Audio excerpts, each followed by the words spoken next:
Hello? Hello, guys. So. Yeah, okay.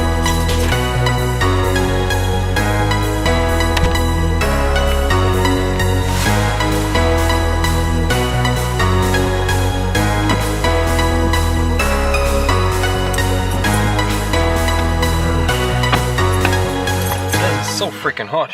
Holy shit. It's so warm in the sun today, which is nice. Let's just have a look how hot it is really. 29 degrees. Yeah. Anyway, so guys, I'm going to the gym now. I need to switch cameras because this one is out of battery, which is great. Today is bench, chest, I think. Overhead press, maybe a little bit. We'll see how it goes. So let's do it. Boom. Alright, I'm in the gym now. I'm gonna do a bit of warm-up, maybe some sprints, I'm not sure yet. And then I decided to do some incline bench press today. So we'll see how that goes. Empty again, no one here. Oh, maybe one person. Alright, here we go. It's a run in the sun today. Got a new bottle.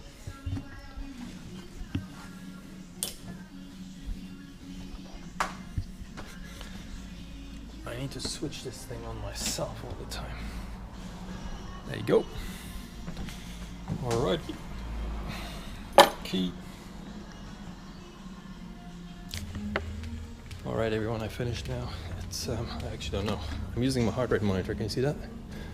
I think so. So I'm using my heart rate monitor, which is really good because you can really see when you're, resting too much because your heart rate goes down. And then when you push yourself, you can see your peak heart rate, and you want to make sure it's as high as possible somehow, or higher, not too low, depending on what you're doing, obviously. But yeah, the battery was empty, so I would have filmed a little bit of more workout, but there's like the last juice in the camera. Now I'm going back home. Coffee number 2 today. It's already 5:30. I'm about to upload the video now, which is great. I'm back in kind of a routine, guys. I told you yesterday that it's so much work, but at the end of the day it's also planning. In one way you want to make sure that you film everything in the day so you guys are entertained and I find interesting stuff rather than me just scratching my balls and stuff, which I haven't done yet. I bought some chicken gyros. Have a look at that. It's frozen, so that's heating up on a slow sort of pace. So I'm gonna eat that in between, and later on I've got some chicken breast over here. It's 500 grams, 100 grams of protein. I've got it's this broccoli and a big salad. That's sort of it for today, what I'm gonna be eating. And now I'm gonna enjoy a coffee while I do the rest of the editing. Let's do this, baby! Boom! What's up everyone? It is now 6:20 and I'm actually having something to eat, which is chicken gyros, and I put some salad underneath, and I've got some mustard to get some taste into this whole thing. Actually, I'm sitting here on the couch, and you can see, got the beamer on, watching some YouTube videos, some educational stuff. Very educational. Today I want to watch Dr. Burke. So I click on here, and then say play, and it starts playing. There you go. Alright, so first question comes from Storm Z, I think? I don't know. Stefan, there you go. Stefan, he wants to know, what exercises do you recommend to become more flexible? Now that's pretty simple, just click over here. There's my sort of flexibility playlist. Just watch those videos. I'm talking about breathing, what kind of stretches you need to do the man split, woman split, side split, whatever split you want to learn. Flexibility is a very, very important thing, guys. Generally speaking, not about, this is extreme flexibility if you want to do the splits and stuff. In terms of lifting and in terms of, let's say, homeostasis, your body wants to be in a sort of balanced state, and that also is very important when you, let's say, when we talk about posture. So this thing when you have rounded shoulders forward like that and you have like a hunchback, that is when you train chest like crazy and your shoulders, they point forward. So if you do more pushing than pulling exercise, for example, that has a whole ripple effect on your neck. You might have neck pain. That also goes down to your to your spine, so you might have some back pain later on. I had a lot of clients which were older who had that sort of issue, but that doesn't have to do with the shoulder. That had to do with imbalances in your hip, that let's say your quads are stronger, therefore they're pulling your hip forward, and you've got a weak hamstring. At the same time, you've got the lower back is very tight, and you know, you've got all these imbalances in your pelvis. And that is very, very normal. You have all these issues going on. So stretching actually counteracts all this stuff. A lot of people say, well, you know, stretching isn't really necessary. My friend Daniel Gärtner, he's a doctor in sports science. He's also linked on my YouTube channel, so you can check out his channel. It's in German, by the way. I respect that guy very much because we're friends, and you know, we've competed, by the way, in martial arts, so that's also really a funny story. But anyway, his dissertation was all about stretching and how stretching affects your strength, and I think I talked about that in one of my other videos, and he actually found out that stretching increases your strength. Strength gains, and that he measured that by doing quad exercises and quad stretching, and the people who stretched had a significant increase in actual strength gains. And just if you think about it, it's pretty simple. One simple fact which resonates straight away. Where are the guns? The guns are gone. While you're flexing your biceps, you're stretching your triceps. The triceps is not flexible, it's holding against that movement. So as I'm flexing here, the triceps is holding against that movement. So this muscle has to do more work to actually create, you know, to lift up weight. Now if you stretch out your triceps here, this movement becomes easier for your biceps. Therefore, you will be able to lift more weight. Therefore, you will get stronger. Very simple fact. This is just one thing which just came to mind by talking about stretching.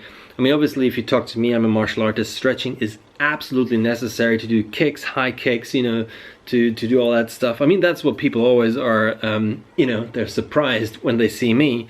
And I can kick over their head really easy, out of standing. I can stand in front of you like this, face to face, and I'm able to get my leg between us, you know, with a swing without hitting you if I want to. Anyway, let's move on to the next question. Zach has an important question. He says, Mark, I have got myopia minus 7.5 on each eye, which is like a short-sightedness. And he puts in lenses when he works out, when he goes jogging, body lifting, and so on. And he says, do you have some tips, advice for me, like to prevent misfortune?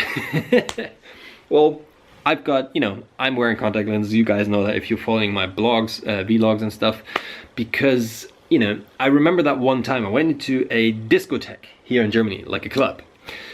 I was quite young, a bit drunk, you know, standing at the porch or something, looking down onto the dance court, and this guy comes over, a friend of mine. He says, I just took his glasses, like being funny, taking his glasses, putting them on to look funny. And I looked over and I was like, holy fuck, I can see clear. You know, honestly, I could see clearly, and I was like, fuck, what's going on? So the next day I went to the optician and they said, well, you need glasses. And I'm like, fuck, I hate glasses. You know, obviously some of you guys might be, you know, aware of their body image and stuff, and I hated glasses because I looked like a nerd, and I didn't, you know, at that age I was a bit more like conscious about my looks and stuff. So I said, I'm gonna wear contacts.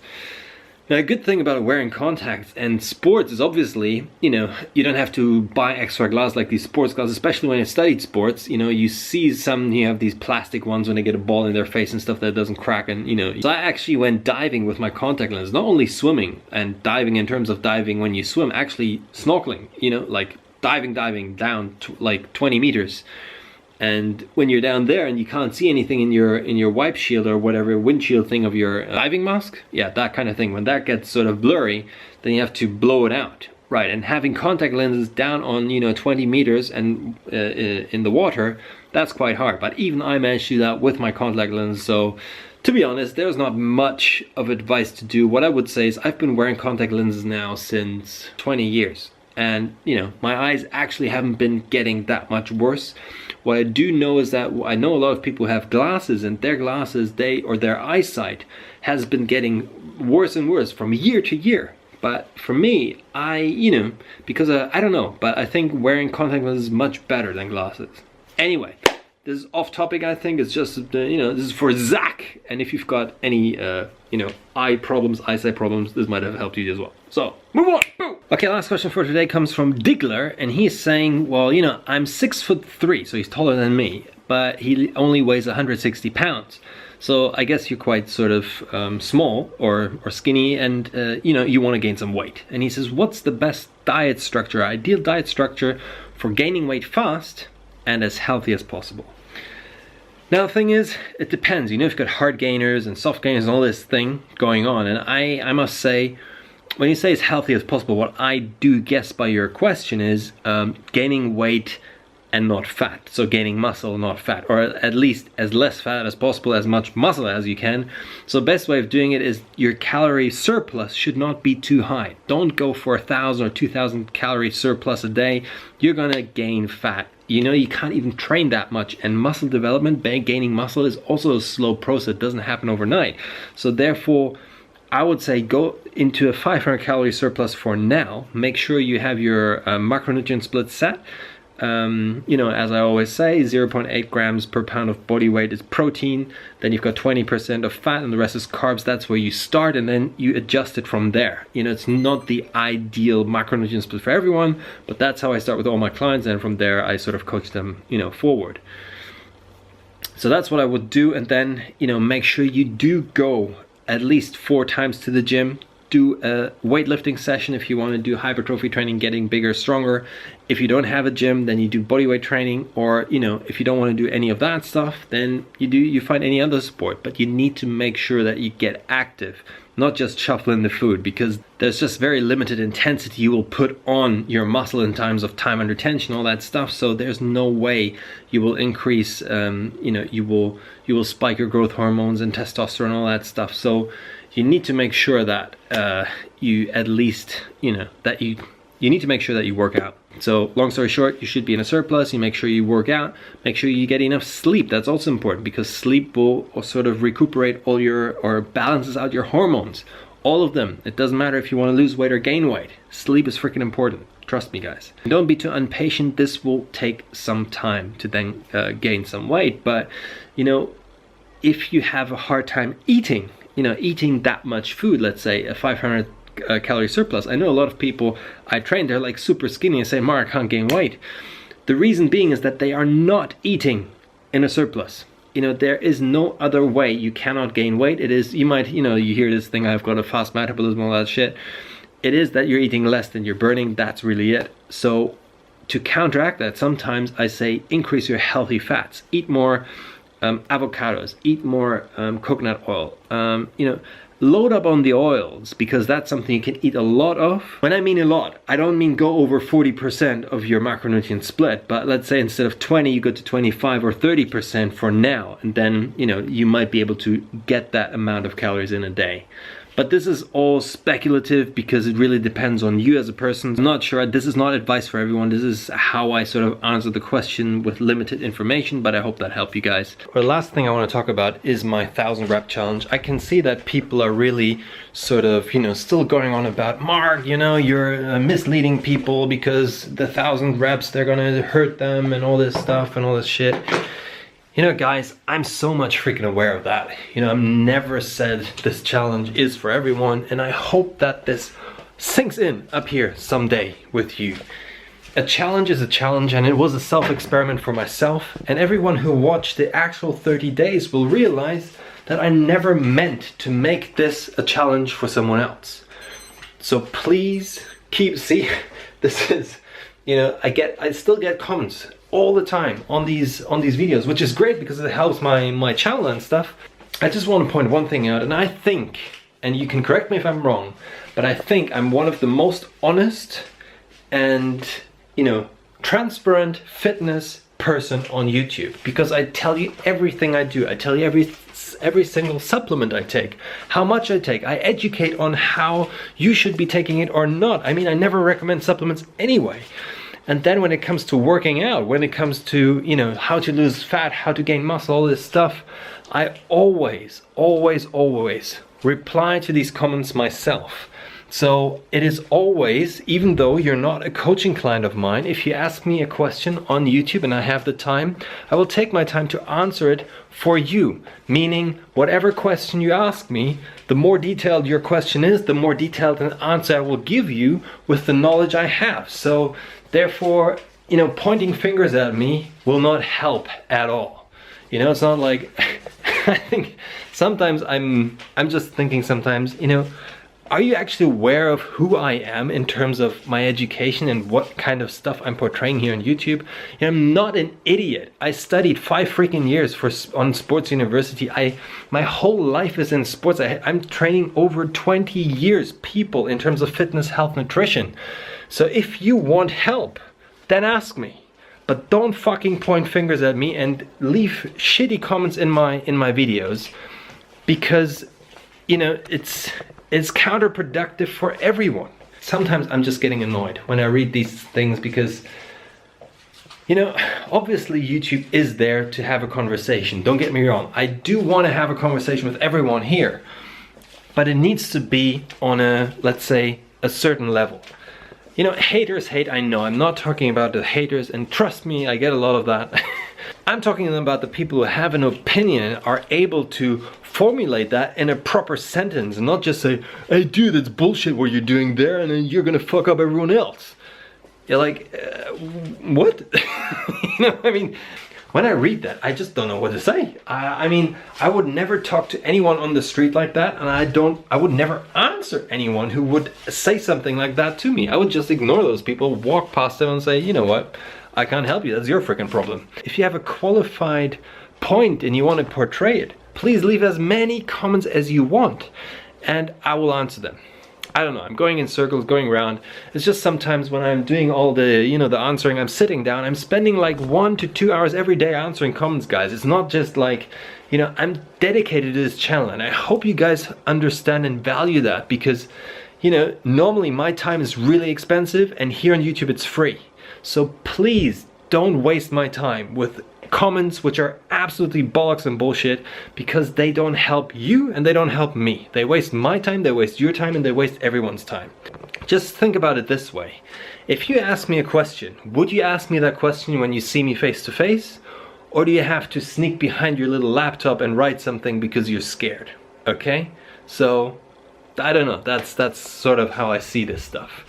Because if we ever meet on the fitness convention, you can always come up to me. If you see me outside on the street, I had that now a couple of times, even though I only have like 12,000 or 13,000 followers.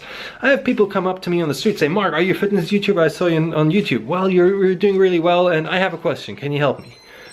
I'm not gonna walk away and say, you know, fuck you. I love that stuff. I love helping people. That is my passion. That is what I do for a living. So please don't take this wrong. I need to rant sometimes as well, because it's easy pointing fingers at the guy who's standing at the front, but sometimes I need to portray my view of some things as well. Ranting over. Now it's time to punch the like button, punch the subscribe button. Hope you like this stuff. I'll see you tomorrow.